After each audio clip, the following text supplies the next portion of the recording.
నిజంగానే రేవంత్ రెడ్డి గారు ఈరోజు ఒక మంచి డెసిషన్ తీసుకున్నారని చెప్పి అనుకోవాలా, లేకపోతే అంటే మంచి నిర్ణయం అని అనుకోవట్లేదు. అది స్టూడెంట్స్ కోసం ఉపయోగపడేది. అవును, అంటే వాళ్ళ గవర్నమెంట్ మీద వ్యతిరేకత కాంగ్రెస్ పార్టీ స్టాండ్ అదాని మీద ఫైట్. అందుకని ఇక్కడ అదానికి సంబంధించి వాళ్ళు ఇవ్వాలనుకున్న 100 crores వాళ్ళేమి వాళ్ళ దగ్గర సిఎస్ఆర్ ఫండ్స్ నుంచే ఇస్తారు. దాన్ని వాళ్ళు వెనక్కి ఇవ్వాలని నిర్ణయం తీసుకున్నారు. ఎందుకంటే విమర్శలు వస్తున్నటువంటి నేపథ్యంలో అదాని దగ్గర డబ్బులు తీసుకోవటం అనేది కామన్గా అయితే జగన్మోహన్ రెడ్డి గారు దొరికారు. జనరల్గా మిగిలినటువంటి వాళ్ళు కొంత జాగ్రత్త పడుతుంటారు. జగన్మోహన్ రెడ్డి గారికి ఎక్కువ ఏమంటాము, డబ్బు మీద ఎక్కువ ప్రేమ కాబట్టి ఎక్కువ డిమాండ్ చేయటం, ఎక్కువ ప్రజల సొమ్ము ఇచ్చారనుకోవటం, ఆ రకంగా ఆయన అక్కడ లాక్ అయ్యి ఉంటున్నారు తప్ప ఇంకోటి కాదు. దీనికి సంబంధించే బయట ఉన్నట్లున్నారు రేవంత్ రెడ్డి గారు. బయట ఏం మాట్లాడారు ఒకసారి చూద్దాం. స్పష్టంగా నిన్ననే రాష్ట్ర ప్రభుత్వం తరఫున అదానీ గ్రూప్ ఆఫ్ కంపెనీస్ కి మా అధికారి జయేష్ రంజన్ ద్వారా లేఖ రాయడం జరిగింది. జరుగుతున్న వివాదాలు, ఆరోపణలు, రకరకాల పరిస్థితుల వల్ల తెలంగాణ రాష్ట్ర ప్రభుత్వం మీరు ముందుకు వచ్చి ఉదారంగా తెలంగాణ యంగ్ ఇండియా స్కిల్స్ యూనివర్సిటీకి ఇస్తాన్న 100 కోట్ల రూపాయలను తెలంగాణ రాష్ట్ర ప్రభుత్వము స్వీకరించడానికి సిద్ధంగా లేదు. కాబట్టి దయచేసి మీ 100 కోట్ల రూపాయలను యంగ్ ఇండియా స్కిల్స్ యూనివర్సిటీకి బదిలీ చేయొద్దు అని చెప్పి విస్పష్టంగా వారికి లేఖ రాయడం జరిగింది. యంగ్ ఇండియా స్కిల్స్ ఏం చేస్తాం పోయే అది స్టూడెంట్స్ కోసం. ఇది జనరల్గా ఇది ఇన్వెస్ట్మెంట్స్ మీద కూడా ఈ ప్రభావం చూపించేటువంటి అవకాశం ఉండేది. చూడాలి ఇట్లాంటి రాజకీయమైన అంశాలు కొంత. Srinivas good evening sir. Good evening Srinivas. ఏంటి 100 కోట్లు వచ్చే 100 కోట్లు వెనక్కి పంపించేశారు, ఏంటి అంటే విమర్శల పరంపరలో ఇది జరిగిందంటావా? సార్, అంటే కేంద్ర ప్రభుత్వం అదే Congress party central Congress stand కాబట్టి ఆ డెసిషన్ తీసుకున్నట్టున్నారు. మరి అలా అని ఇప్పుడు ఆరోపణలు వచ్చినటువంటి వాళ్ళందరి మీద డబ్బులన్నీ వెనక్కించుకుంటూ పోతారా? వెళ్ళరు కదా అట్లా విమర్శలు చేసినంత మాత్రాన. అంతేనా?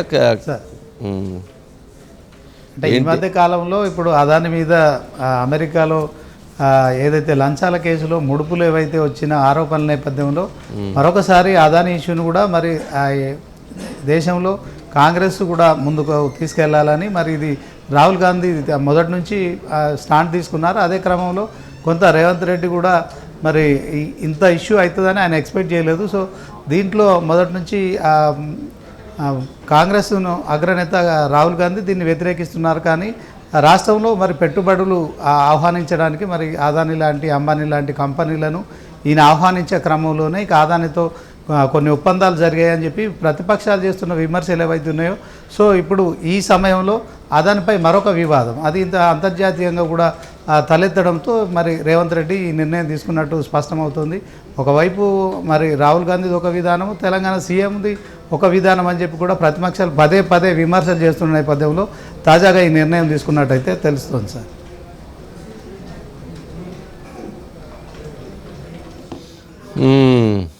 శ్రీనివాస్, అంటే అట్లాగే పొలిటికల్గా కూడా ఫైర్ అయినట్లున్నారు. ఈరోజు జైలుకి వెళ్ళేటువంటి వాళ్ళందరూ కూడా సీఎంలు అవుతారనుకుంటున్నట్లున్నారు. ఇప్పుడు అన్నా చెల్లెళ్ళ మధ్య ఏదో ఫైట్ నడుస్తుందని చెప్పని కూడా మాట్లాడినట్టున్నారు. ఏంటి అవేది? ఎస్ సార్, అవును సార్. ఇదే సమయంలో మరి ఆయన కేవలం ఇది ఒక 100 కోట్ల రూపాయలు ఏదైతే స్కిల్ యూనివర్సిటీకి అదాని నుంచి మరి ఇస్తున్నామని చెప్పిన ఏదైతే ఉందో దానికి విషయంలో మరి అది మేము తీసుకోవట్లేదని చెప్పి జయేష్ రంజన్ కమిషనర్ ఎవరైతే పరిశ్రమలకు సంబంధించిన కమిషనర్ ద్వారా మేము నిన్ననే లేఖ రాశాము. సో ఈ విషయంలో ప్రతిపక్షాలు మమ్మల్ని పదే పదే విమర్శలు చేయొద్దు. సో అదానితో మేము అంటగాగట్లేదు. గతంలో బీఆర్ఎస్ ప్రభుత్వమే మరి 10 సంవత్సరాల కాలంలో మరి మాజీ సీఎం కేసీఆర్ కావచ్చు, కేటీఆర్ వీళ్ళంతా కూడా అదానితో అంటగాగారు అని ఫోటోలు కూడా చూపిస్తూ ఆయన ప్రెస్ మీట్లో మాట్లాడుతున్న క్రమంలోనే ఇక ఏదైతే కేటీఆర్ అంశం కూడా మరొకసారి తీసుకొచ్చారు. సో దాంట్లో కేటీఆర్ పదే పదే జైలుకు వెళ్ళడానికి ఉత్సాహపడుతున్నారు. సో మరి జైలుకు వెళితే సీఎం అవుతారనే ఆయన భావిస్తున్నట్టున్నారు. మరి ఈ అంశంలో ఆయన చెల్లెలు కవిత ఇప్పటికే మరి జైలుకు వెళ్ళొచ్చింది కనుక సీఎం రేస్లో కూడా మరి కవితే ముందుంటారు కనుక కేటీఆర్ ఈ విషయంలో మరొకసారి అయితే సంచలనమైన కామెంట్ చేశారు sir. At the same time అదానితో మేము కేవలం ఇదొక అంశం మాత్రమే తీసుకున్నాం. 100 కోట్లు ఏదైతే వాళ్ళు ప్రకటించారో స్కిల్ యూనివర్సిటీకి సంబంధించి అవి కూడా వాపస్ చేస్తున్నాం. మరొకసారి మాకు అతనితో ఎలాంటి సంబంధాలు లేవు కనుక ఇది ప్రతిపక్షాలు విమర్శించద్దనే ఫుల్ స్టాప్ పెడుతున్నా. మరొకసారి కవిత అంశాన్ని అయితే తెరపైకి తేవడం అయితే సంచలనంగా మారిందని చెప్పుకోవచ్చు sir. At the same time మరొకసారి బీఆర్ఎస్ పార్టీపై కూడా అదాని వ్యవహారంలో వీళ్ళు చేసుకున్న ఒప్పందాలను కూడా ఆయన చెప్పే ప్రయత్నం చేశారు. ఇక కేటీఆర్ను కూడా మరి కొంత అతను ఒక ఫూల్ అని మాట్లాడుతూ కూడా మరి సంచలన కామెంట్స్ అయితే చేశారు sir. Okay right Srinivas. Bites ఉన్నాయండి కేటీఆర్ది, అలాగే బైట్స్ చూద్దాం ఒకసారి. ఇప్పుడు బైట్స్. ఈరోజు సొంత నియోజకవర్గంలో ఈరోజు తిరుగుబాటును ఎదుర్కొంటా ఉన్నాడు. అధికారులు పోతే నిరసన వ్యక్తం చేసిండ్రు. అదే రేవంత్ రెడ్డి పోతే ఉరికిచ్చి ఉరికిచ్చి ఉరికిచ్చి కొట్టేటోళ్ళు మా గిరిజన అన్నదమ్ములు. మహారాష్ట్రలో కూడా తన్నులు తిన్నాడు. మహారాష్ట్ర పోయిండు, అక్కడ ఆడబిడ్డలు కూడా బుద్ధి చెప్పిర్రు. వీడు పచ్చి లంగా తెలంగాణలో ఆడబిడ్డలను మోసం చేసిండు, మమ్మల మోసం చేసేందుకు వచ్చిండని చెప్పి మహారాష్ట్రలో ఉన్న ఆడబిడ్డలు చైతన్యం ప్రదర్శించిండ్రు. కాంగ్రెస్ పార్టీని తన్ని ఎలగొట్టిండ్రు. ఈ ముఖ్యమంత్రి పేదోళ్ళ కోసం పనిచేస్తలేడు. అదాని కోసం, అల్లుని కోసం, అన్నగాని కోసం, తమ్ముడి కోసం, వాళ్ళ కోసం తప్ప రాష్ట్రంలో రైతుల కోసం కానీ పేదవాళ్ళ కోసం కానీ ఈ ముఖ్యమంత్రి పనిచేస్తలేడు. ఈరోజు ఇవాళ విచారణ వచ్చిన దానికి విచారణ ఎదుర్కోకుండా ఏందేందో వాదనలు తీసుకొస్తారు. ఇక ఆయన పరిస్థితి ఆయనకే అర్థం కావట్లేదు. ఆయన పక్కలో ఉన్న వాళ్ళే పక్కకు వచ్చి ఫోన్ చేస్తారు, అన్న ఇటు పిచ్చిలేసినట్టుంది ఏందేదో మాట్లాడుతుండు. కాబట్టి ఇప్పటి నుంచి సైకోరామని ఫిక్స్ అయిపోతుంది. సిద్ధంగా ఉన్నాడు ఆయన ఇచ్చిన అన్నిటి మీద విచారణకు.